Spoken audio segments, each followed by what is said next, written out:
Welcome back. This video is brief and it's just a bit of an update about the vaccines. It's things I was going to do at the end of the last couple of videos, but kind of overran a bit really. So, but some very interesting material to look at. Now, zoomed out from looking at the textbooks from last time. There we go. Now, so that bit, we did that on the last video. That's the World Health Organization in talks with Russia for emergency use listing of the Sputnik V, the Sputnik vaccine. And we wish that well, although the problem with the Sputnik V vaccine is, although we don't have the full data yet, we don't have the full data on any of them, so that's not necessarily a problem. The problem is that the Russian manufacturing capacity is not very high. It is really not very high. I think most people in Russia are going to be vaccinated with the Oxford AstraZeneca vaccine. Do you know why? I'm sure you know why. Because it's cheap. And as far as we know, it's very efficacious and safe. So the Sputnik V, okay, it's a bit of a fig leaf for the Russian government that they've produced a vaccine, and all credit to them. It's more than a fig leaf. That's a great thing to do, but they can't bash it out by enough for the whole population of Russia because of limited manufacturing capacity. So could it do some good? Yes, it could do some good. And now we know we've had our differences with the leadership of the World Health Organization, but the people reviewing this will be world-class vaccinologists, be assured. So I would respect the result from that collaboration. Now, getting down to what I'm meant to talk about today, the Moderna National Institutes of Health vaccine. And now this is the one that's got efficacious data we're going to look at. Application for approval went in on the 30th of November to the FDA. And we're expecting that to be approved. Now we're going to make a prediction here.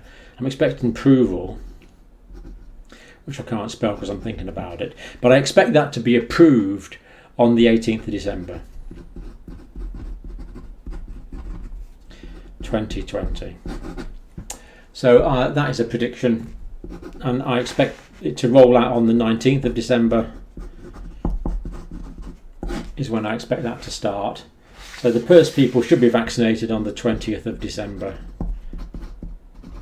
with his vaccine. I am predicting from what I've heard people saying and what we know about it. Time will tell, but it's looking very promising. And of course I expect it to be approved. First injection could start on the 21st of December. I actually wrote that a couple of days ago, not too far out. Right, genetic instructions for building a coronavirus spike protein. So these are the messenger RNA vaccines. I don't think I'll go over how they work now. We've done this several times. I mean, basically, instead of giving someone the dinner, it's saying, well, there's a recipe book, go and cook your own dinner, mate. That's kind of what it's doing. So it's giving the genetic information to the cells to make the antigen that the immune system will recognise as being foreign. That's the way these work. It's clever. It's remarkably clever. It's innovative, and the Moderna vaccine is only the second time that this will be the efficacious results for such a vaccine have been published, and the first one, of course, was the Pfizer one. This is a brand new technique, and the implications that I can see for this in medicine are just absolutely mind-blowing. You know, could you make a vaccine against certain types of cancer? The answer in principle is absolutely. What's going to be interesting is there's been such a lot of, there's been billions pumped into this one. I can't remember the full amount, but huge amounts of money pumped into this. It just shows, if there's a particular protein, and that's basically what this SARS coronavirus 2 is. It's a protein expressed by the spike protein. If there's a particular protein, say from a particular cancer, that you'd like to eradicate from the body, and there is the political will and money to do this, I believe this shows it can be done. And the more it's done, the more streamlined the technology will become. It's like the Human Genome Project. I forget what it took Francis Collins, great scientist Francis Collins, and his team, I don't know, did it take years? If Professor Collins is watching, he's welcome to come on the channel any time and tell me. But it took several years to sequence the Human Genome Project, and now we can do them in an afternoon for well under $1,000, I believe now, around about $1,000. So these technologies do progress. US government's put a whack of money into this one because, of course, it's Moderna in association with the National Institutes of Health in the United States, very much part of Warp Speed.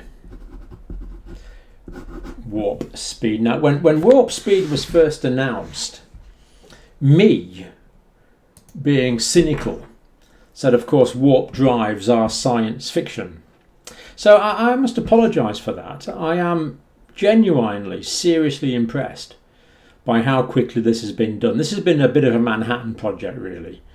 You know, a lot of money has been put into this. A lot of expertise has been coordinated. And just like in the Manhattan project, the product has come out the other end. And this is a pretty more wonderful product than came out of the Manhattan project. So there you go. Interesting possibilities. Now this is the press release. Now, of course, we don't have peer-reviewed information on any of these vaccines. None of them. With no peer-reviewed data on this. But what we have is we have the press announcements for the riffraff, like me, who can just read this on the press releases. But we know that the authorization agencies are getting rolling information in pretty well live time. So they're much better informed than we are. I am pleased to say. But this is what we've got from the press release, not from the scientific paper. Confirms high efficacy observed in the first interim analysis. And it goes further back than that. That was also observed in the phase 1 and phase 2 studies. Now, the study itself, a very good, read it for yourself, by the way, a very good variety of people.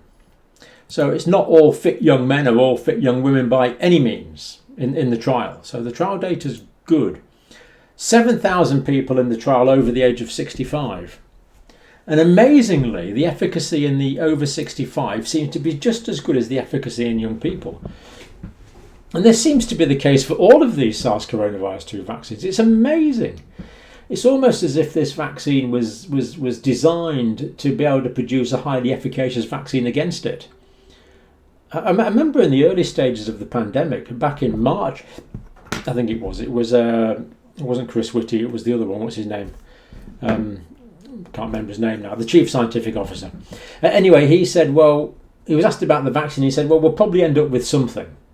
But you can see he wasn't optimistic. And now we've ended up with these brilliant, efficacious vaccines. It really is quite amazing. His name will come. It'll come to me. Never mind. So anyway, 7,000 people at the age of 65 who seem to have the same level of immunity as younger people. Amazing.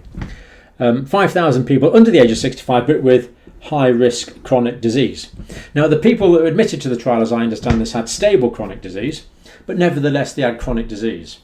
So this is people with heart disease, chronic obstructive pulmonary disease, diabetes mellitus types 1 and 2. So a good variety of people, not just healthy individuals. 11,000 from what's described as communities of colour, 6,000 Hispanic or Latino from the different ethnicities. Again, remarkably interesting to see. So wide ranges of ages, wide range of ethnicities, wide range of levels of health and comorbidities. So that's all good stuff. Phase 3 study, it's called the Cove study. The vaccine's a messenger ribonucleic acid, and that's its code name. 100 micrograms of the vaccine. Now, what we don't know on this one is how many viral particles that is.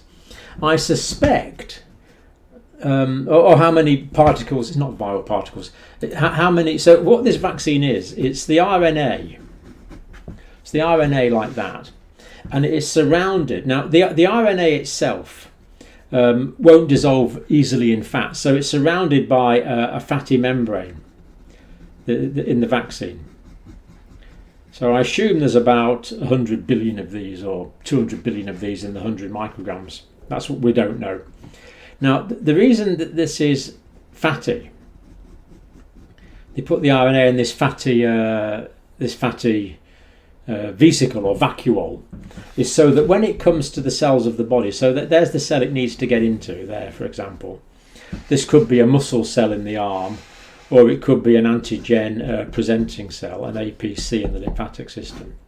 When that comes next to that, imagine the cells there next to it like that, because the membrane for the cell is fatty and that is fatty, they both merge together, and it's like a bubble merging together, and that creates a pathway through, and that's how the RNA gets into the cell, which is then able to use the cell's own protein producing machinery to produce the proteins that go to the surface of the cell that mimic the spike protein and are therefore recognized by the cells of the immune system, such as the T lymphocytes, who are able to respond to that, to inform the B cells to make the specific antibodies and to sensitize the T cells.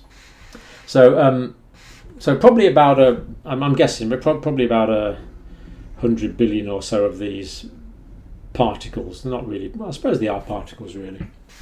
Anyway, it was 100 micrograms. I digress. The population that was given in the study was 30,000 people. So that means 150,000. That means 15,000. Sorry, let me get my numbers right. There was 30,000 people in the study. Right. 15,000 of those would have been controls. That means that 15,000 people will have been given the active vaccine. And in the two groups, in the 30,000 people, 196 developed the infection. This is on the initial data. Now, the data that the regulatory authorities have will be much more up to date than this.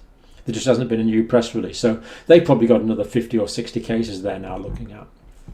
But what is impressive is that this vaccine has been given to 15,000 people, and we didn't get severe reactions.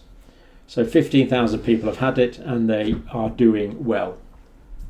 And if that had changed, we would have been the regulatory authorities would have been notified. Now, what is the figures here? Well, this is the vaccine group, the group that got the vaccine. In the vaccine group, there were 11 of these infections. So of the 196 infections, 11 were in the vaccine group. 11. And none of these cases were severe. Now, as we understand it, the placebo group got salty water. It was a genuine inert substance. And in the placebo group, there was 185 infections. 30 of them were severe, and 1 of them died. That's the data on that. So how effective is the vaccine? Well, if they don't get the vaccine, that's how many cases you get. If you do get the vaccine, that's how many cases you get. Very, very high efficacy. Computes at 94.1%, but it's also 100%. Now, why is it 100% effective?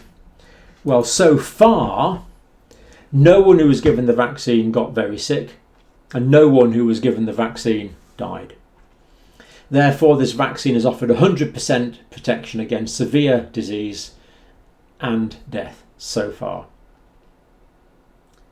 Now, as millions of people are given the vaccine, there could be a few cases that are severe, but so far it's 100% effective. And this is the Moderna vaccine, but this is also the same for the Pfizer and for the Oxford AstraZeneca vaccine as well. So it really is looking like this virus is designed to have a vaccine made against it. They are uncannily effective and uncannily safe so far by the looks of it. Now, going on to side effects, the Moderna say continues to be well tolerated, but there are temporary side effects. Now, we don't really know, but the main ones seem to be fatigue and a headache. These seem to be the main side effects that people are getting, and they could make people feel bad for 24 hours, 48 hours. That's quite possible. Now, this actually as far as I understand it, both the Pfizer and the Moderna vaccines either gave the vaccine to the experimental group, or to the placebo group they gave the salty water. But of course the salty water won't give you a sore arm, because it's the inflammatory immunological reaction to the actual vaccine itself that gives you the sore arm. So people in this study will probably get to know that if they had a sore arm for a few days, they probably had the vaccine. If they didn't have a sore arm at all, it's not the injection that causes the sore arm, it's the vaccine that causes the sore arm with the immunological response. If they didn't have a sore arm, they'd probably know they didn't get the vaccine. So that means it's not really blind. And we could hypothesise that the fact that they knew that they didn't get the vaccine meant they were more guarded and protective in their behaviour. There could have been a behavioural change. So that could slightly skew the data, but I don't think it's a big factor. That's one of the strengths of the Oxford AstraZeneca study, because although they did give salty water for some of their controls, for a lot of them they gave another vaccine, which would probably presumably give you a sore arm as well. So you can argue that the Oxford AstraZeneca technique was a more rigorous control, or you could argue not, indeed. But I think it probably is. But is that a big factor? No, it's just me thinking out loud, really. It seems that people get more side effects after the second dose, but that's not for sure yet. Now, Moderna do say there was no serious safety concerns. The 2-month follow-up safety is good, 2 months after the last dose, as we mentioned before. And of course, safety data continues to accrue. It's not a one-off thing. So FDA, European Medicines Agency, UK Medicines and Healthcare Products, these are the 3 groupings that are going to authorise it or not. Now, in a sense, the UK one doesn't matter.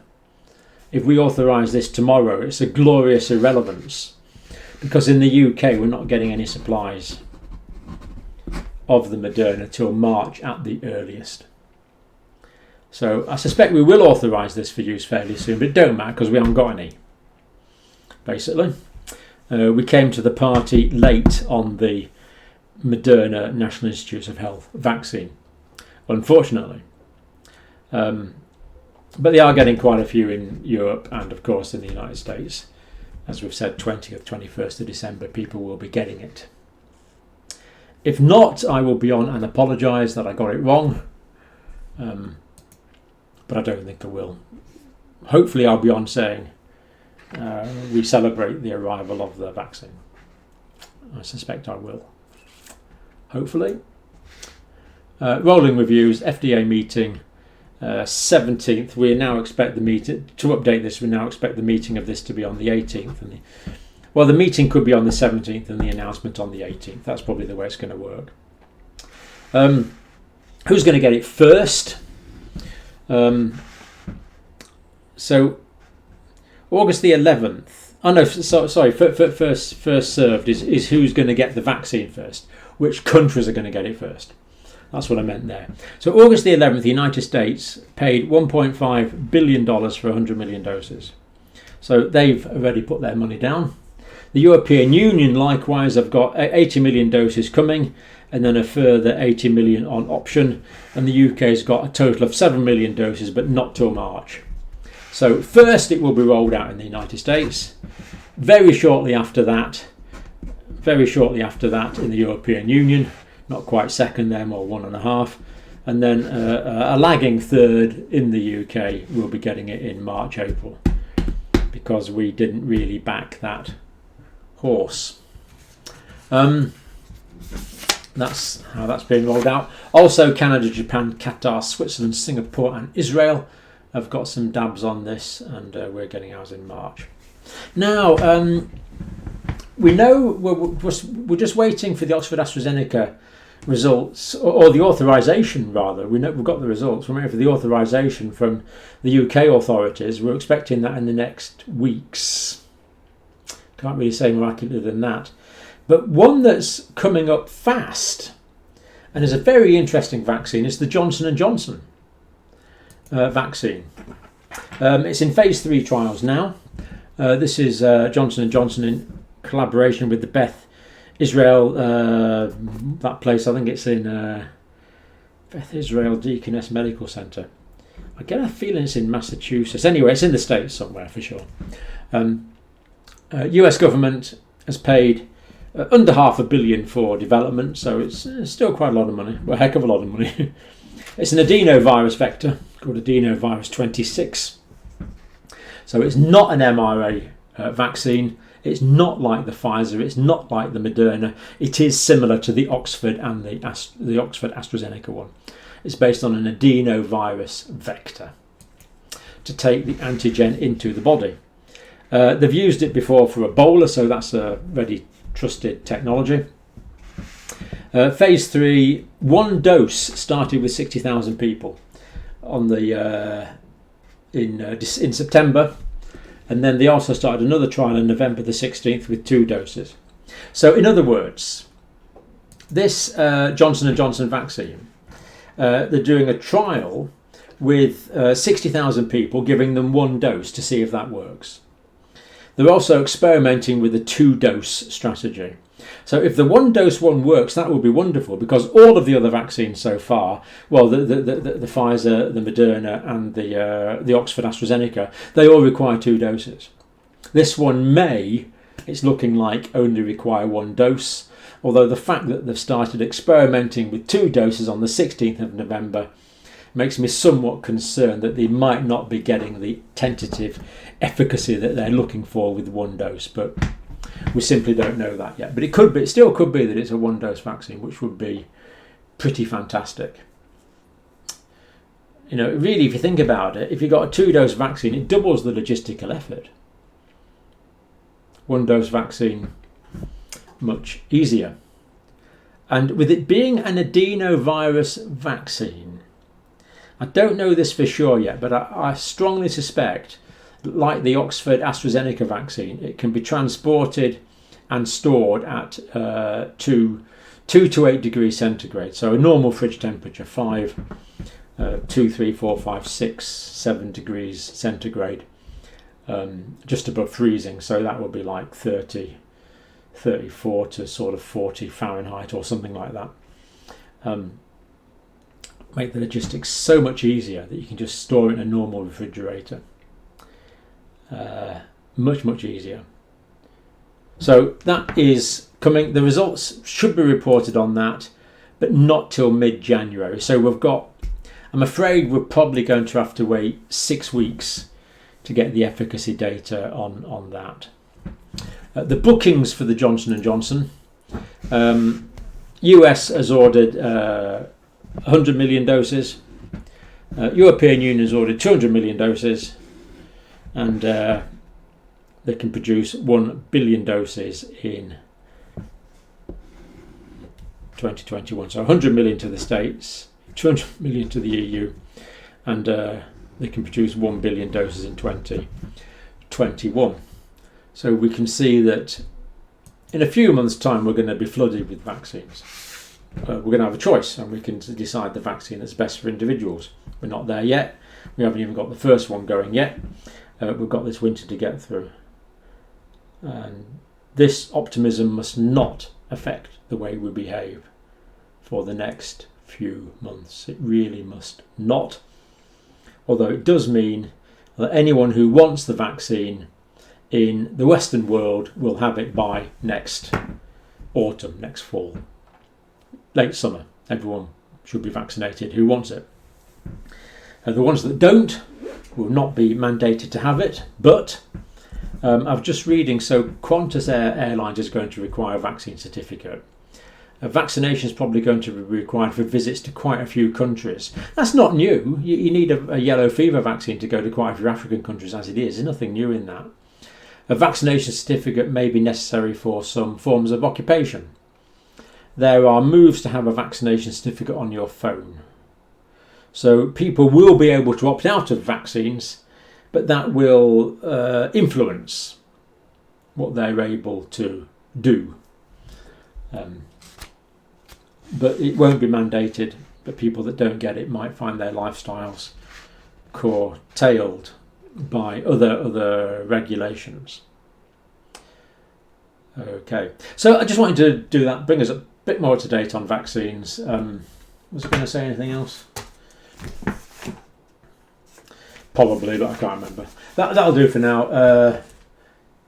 Link to download the textbooks, of course, underneath this video. Okay, thank you for watching as always.